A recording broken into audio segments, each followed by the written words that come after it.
Olá, seja bem-vindo ao podcast Saber e Crer. Hoje um episódio especial, um bônus. Vamos conversar, eu vou compartilhar com um pouquinho como foi a minha experiência de conhecer a igreja Upper Room em Dallas, Texas. A igreja Upper Room é bastante conhecida no Brasil.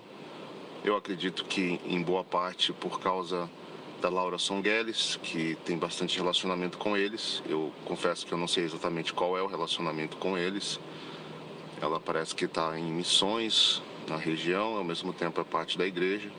Então não se apegue muito aos detalhes sobre o relacionamento dela, mas eu acredito que ajudou muito a Perum ficar conhecida no Brasil através do trabalho dela. Inclusive, por coincidência, aqui um spoiler já da conversa, ao final do culto, do service, como eles chamam aqui, a canção que ela escreveu, Santo Espírito, que é bastante conhecida no Brasil, foi cantada lá em inglês. Eu imagino que muita gente até na igreja deve achar que é a música da igreja, né? Enfim, aquelas coisas que vão ficando, passando o tempo e ficam sem muita clareza para as pessoas. A experiência foi bem interessante, é uma igreja que guarda muitas similaridades com as igrejas Vineyard, as que eu conheço aqui nos Estados Unidos, mesmo as nossas no Brasil. Até porque é uma igreja que também é nova e provavelmente veio do contexto pós-carismático, ou pós-carismático no sentido de após aquilo que a gente chama de terceira onda. Ela é uma igreja com clara influência do IHOP. O culto todo parece uma grande reunião de oração. E quando eu cheguei, primeiro que eles estão crescendo bastante, eu não sei calcular quantas pessoas tinham no culto, mas eram possivelmente umas 2.000. Eu sou bem ruim assim, de visualização, mas é também pelo estacionamento. O culto dele às 10 horas, eu cheguei às 9h40 e de fato fiz bem porque estava já cheio o estacionamento, eu parei lá no fundão do estacionamento. E aí eu fui andando e já andando na rua já tinha um rapaz de jaqueta amarela ajudando no trânsito em volta ali, são vários voluntários no estacionamento. E ele estava orando com um orador de rua, o que é sempre bem legal a gente ver, né? Porque demonstra uma atenção e uma forma de ministrar que a gente reconhece como saudável. O pessoal deixa uma caixa de som ligada na saída do estacionamento, o pessoal meio que vai entrando já no clima da adoração, né, do louvor. O pessoal muito atencioso, bom dia e tal. Quando eu cheguei na frente do local, é um prédio bacana, relativamente simples para igrejas que têm condição financeira aqui nos Estados Unidos. Simples no sentido que é basicamente um grande salão, todo de vidro para fora.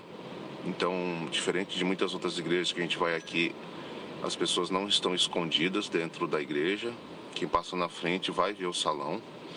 E eles criaram uma área de café para fora que comunica com a rua diretamente, embora tenha uma conexão interna. Então, eu acredito que é uma forma de você também poder ter um ponto de contato durante a semana com as pessoas que passam na região. Não é uma região, é uma região central, mas eles não estão numa região, como é que eu diria, de comércio. Então eu imagino que durante a semana eles só recebam visita de pessoas interessadas na igreja. Não acredito que o café deles ali funcione para pessoas que passam por ali simplesmente. Então isso foi uma coisa que me chamou a atenção. Até porque a gente já pensou em fazer um café também em algum momento ali. Como eles são uma igreja muito grande, tem a desvantagem que não tem um cafezinho grátis que a gente costuma ver nas igrejas Vineyard e em outras igrejas. Eu entendo que não teria como mesmo ali pelo espaço atender nem 500 pessoas das 2.000 que estão lá. Então o café é um café como coffee shop mesmo, é um valor razoável, não um valor de coffee shop normal, mas é um valor pago. Então quem está muito interessado num café vai na fila, compra o seu café e participa do culto. Chegando ali na entrada, ainda fora, na calçada, na rua, uma área coberta, mas fora do prédio, tinha voluntários também, 2 ou 3, que estavam orando com 2 ou 3 pessoas diferentes. Não sei qual é o procedimento, se eles ficam de olho, mas achei interessante também que eles já vão conversando. Não sei nem como é a abordagem. Uma outra coisa interessante é que eles tinha ceia programada, então eles servem a ceia já na entrada. Isso eu já vi em uma outra igreja vineyard que eu fui. Em algum momento ele já oferece aqueles copinhos prontos, né, com pãozinho e suco, e a pessoa já senta com isso. Eu acho que não é nenhuma grande inovação, nada disso, é uma questão puramente prática, porque você imagina o tempo que ia levar para servir ceia para 2.000 pessoas. Então é tanto uma dica quanto uma questão que talvez não seja necessária em igrejas menores ainda, mas um dia provavelmente será. O culto começou exatamente no horário, 10 horas. A equipe de louvor, eles se posicionam de forma diferente. A igreja não é tipo auditório, então as pessoas estão todas no mesmo nível, com um pouco de pessoas numa galeria. Essas da galeria ficam em pé, inclusive, eles ficam na murada. Então não tem aquele nível, né, que as pessoas de trás vão estar mais alto. O palco não é muito alto, o palco deve ter no máximo 1 metro. E a equipe de louvor fica toda sentada, músicos e cantores todos sentados. E eles formam meio que um meio círculo, né? Então é como se fosse uma meia-lua, assim, né? Com os líderes, então tinham 4 ou 5 músicos. Nesse dia não tinha guitarra, 2 violões e as 3 cantoras. Uma delas acho que era a Ibi Gamboa, que é bem conhecida, então elas estavam sentadas 2 de frente uma para a outra, praticamente, nesse meio círculo, cada uma numa ponta do meio círculo, e uma no meio, mais atrás. Então, na verdade, não tem aquela coisa de estar uma liderança na frente ali, como tradicionalmente a gente vê. Elas começaram de forma muito simples, como a gente também procura fazer. Não precisaram chamar a igreja a se levantar, nada disso. Elas apenas começaram já dando um bom dia e confirmando que esse era um tempo de estar diante de Deus. Como eles têm essa pegada de I Hope, o louvor deles parece muito uma oração, parece muito um tempo de oração longo. Eu não conheço bem as músicas e a minha impressão é que eles tocaram 2 músicas e isso durou 20 minutos. Não tem assim um excesso de repetições, é que tem bastante tempo de pausa, bastante tempo de reflexão e bastante tempo não bastante tempo, né? Mas elas praticam bastante também o espontâneo. E não é o espontâneo qualquer, o espontâneo que está bem dentro do tema da música, da inspiração. No final, quando houve um tempo de ministração de novo, após a palavra, elas aproveitaram a palavra para fazer algum espontâneo. Foi bem interessante também, porque uma das meninas fez uma frase muito, muito boa, muito bacana, muito bonita e muito a ver assim, com a mensagem. E elas já incorporaram isso no louvor. A minha impressão é que a maioria das composições deles saem exatamente dessa forma. Pela prática de cantar e espontaneamente orando. O espontâneo não é um negócio assim super espiritual, não vamos espiritualizar, é um espontâneo de quem pratica música, de quem entende de música, de quem tem uma relação com Deus, né? É uma coisa natural, ou talvez eu devesse dizer naturalmente sobrenatural nesse sentido. É tanto uma coisa técnica quanto uma coisa de inspiração, mas tudo dentro do momento. Não são palavras, aquelas palavrinhas chaves que todo mundo repete. É muito interessante a maneira como eles criam o texto desses espontâneos, eu achei bem bacana. No mais, não teve nenhum aviso durante a igreja, os avisos passam no início do culto, através de vídeo, um pouco antes do horário das 10, isso também foi interessante. Então, quando eu cheguei 9h40, já estava lotado.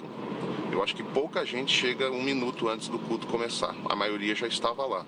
Então, 5 minutos, mais ou menos, antes do culto, começam a passar uns vídeos com avisos. E alguns falados, outros são só visuais. Então, durante o culto não teve nenhum aviso. Do momento de louvor, no telão, que, aliás, um lindo telão, mas que projeta apenas a letra da música no fundo preto, bem discreto. Achei interessante isso, porque pela disponibilidade que eles têm do recurso, parecia que iriam usar uma coisa mais visual, chamando a atenção. Nada disso. É bastante simples, assim, é bem, não sei qual palavra eu posso usar, mas é algo bastante, como é que eu queria achar uma palavra melhor do que simples, do que a palavra simples, mas Enfim, acho que você pegou a mensagem, né? A música é tranquila, vai de boa, a dinâmica das canções são bem trabalhadas, a equipe é muito unida em todo o seu instrumental, então a igreja acompanha realmente os altos e baixos do instrumental. Eu acho que essa questão do círculo também, eu tive a impressão de que as pessoas, a igreja está mais conectada com a equipe de música do que liderada pela equipe de música necessariamente. Não há uma liderança, não houve sequer uma palavra durante o louvor no sentido de faça isso ou faça aquilo. Elas simplesmente vão conduzindo e a igreja acompanha super bem. Então, no finalzinho ali do louvor, nesses 20 minutos, já apareceu uma frase no painel dizendo: agora os pais podem levar as crianças para as salas de crianças. E as crianças foram saindo, elas estavam todas lá na frente, perto do palco, a grande maioria delas. Elas participam assim, pelo que eu entendi. Eu ainda achei engraçado que elas saem todas etiquetadas, assim, elas têm as etiquetas coladas nas costas com o nome do pai, o nome da criança. Acho uma questão de segurança. Mais tarde também eu reparei que que os pais têm que fazer check-in antes do culto, meia hora acho antes do culto, os pais têm que fazer um check-in lá no departamento infantil. Eu acho que já fica tudo preparado. De novo, eu acho que não só é a organização, mas é uma necessidade dado o tanto de gente que tem ali. Então, desse momento, como tinha ceia, o pastor Sênior já veio, já ministrou a ceia, eles tiveram a ceia, o que aconteceu naquele momento. Tomou mais uns 5, 10 minutos. Em seguida, já veio a mensagem. A mensagem foi mais ou menos uns 30 minutos. Depois eles tiveram algumas orações pela equipe de jovens que está saindo para um acampamento. Então isso também demorou mais um tempo. E ao final, uma oportunidade também para pessoas da equipe de oração trazer palavra de conhecimento. Um momento que ele chama de profético. E trouxe isso para 2 ou 3 pessoas, foi bem tranquilo, como a gente mais ou menos conhece, né? E o culto todo levou 2h15 nesse dia, mas a média é 2 horas. Foi uma experiência bem bacana. Posso contar outros detalhes em um outro momento, mas era isso que eu queria compartilhar e registrar aqui. Acho que dá para pensar em algumas coisas. Sempre que a gente visita um lugar novo, dá pra gente pensar em algumas coisas que a gente pode adaptar ou está precisando fazer. Mas eu acho que o que ficou de forte é o louvor bem sensível. Lembrei dos primeiros tempos quando eu conheci a Vineyard, dessa experiência. Depois a gente cai no comum, né? A gente para de reconhecer, mas não quer dizer que não está acontecendo. Mas assim, sensibilidade toca o coração da gente. Apesar de eu nem conhecer as músicas, então não dá para dizer que é aquela coisa de nossa, eu estou ouvindo a música do fulano, na igreja do fulano. Para mim não tinha nada disso, porque eu nem sabia quem estava cantando e nem conhecia as músicas. Mas o ambiente, a atmosfera é bem bacana. Pregação da palavra muito no estilo Vineyard, tranquilo, com uma boa linguagem, com uma boa, como diz, um bom humor, né? Assim, uma alegria e tal. E é isso. Foi uma experiência bacana e que eu quero refletir melhor e aproveitar aquilo que Deus me permitir aproveitar. Tá bom? Para quem gosta de detalhes, eu observei algumas coisas. E aqui, é claro, vou fazer uma ressalva, né? Você visitar uma igreja uma vez não significa que você compreendeu qual é a cultura da igreja, o que eles estão pensando, porque pode ser muito bem que a sua experiência foi única, no sentido de ser um programa diferente naquela ocasião, de coisas diferentes terem acontecido, coisas que não aconteceram, que normalmente acontecem ou são feitas em outros dias, questões litúrgicas, que vai muito da liberdade de cada lugar, né? Então, guardando essa situação, né, de que não dá para avaliar uma igreja com apenas uma visita. A igreja teve uma avaliação positiva, eu falando como se fosse um avaliador. Não, a minha impressão foi bem positiva mesmo, assim, como eu falei já antes, de simplicidade, o ambiente, a interação das pessoas, a informalidade, mas com alguma ordem, né? As coisas acontecendo com liberdade, mas sob controle, assim, sobre administração, as pessoas, líderes acompanhando de perto, enfim, esse tipo de coisa. Mas uma coisa cultural que eu achei muito interessante que aconteceu foi o fato deles terem uma diversidade bacana também de culturas, porque como nós estamos nos Estados Unidos, isso aí é uma coisa que é muito importante observar. Às vezes isso não acontece necessariamente. Aqui você tem diferentes grupos, né? Então, por exemplo, muito tempo atrás, quando eu vinha para cá, uma igreja onde tinha uma maioria de americanos, uma igreja que não tinha muita diversidade. Hoje em dia a gente já vê uma maior diversidade e aqui na Upper Room eu consegui perceber mesmo bastante americanos, né? Bastante latinos, bastante afro-americanos, alguns asiáticos, não vi muitos, mas pode ser também uma coincidência. Também vi crianças, jovens, bastante famílias e também vi pessoas de mais idade, acima dos 65, 70 até, com as cabecinhas brancas, um monte. E a participação deles em todo o processo, muito bacana. Uma das coisas que eu gosto de ver aqui, já comentei até com outras pessoas sobre até as igrejas víneyards que eu visito aqui, que é o fato da gente ver, né, pessoas mais velhas que a gente, assim, mais idosas do que a gente, com a mesma expressão, e levantam as mãos e se prostram, porque fazem parte de uma geração que acompanhou provavelmente o avivamento ali dos anos 70, 80, etc. Então, eu falo isso porque é um pouco diferente de pessoas dessa idade, às vezes no Brasil, que eu acredito que são de pessoas um pouco mais novas que pegaram essas fases. Então, estou na fase dos 60, no máximo 65. Enfim, um detalhe de curiosidade. Uma outra curiosidade, e vou deixar essa por último, é o fato de que eles, apesar de morarem no país que inventou os smartphones, a grande maioria das pessoas traz a Bíblia para a igreja. Isso também me chamou a atenção, pode parecer um detalhe menos importante, mas nada é insignificante, né, numa cultura.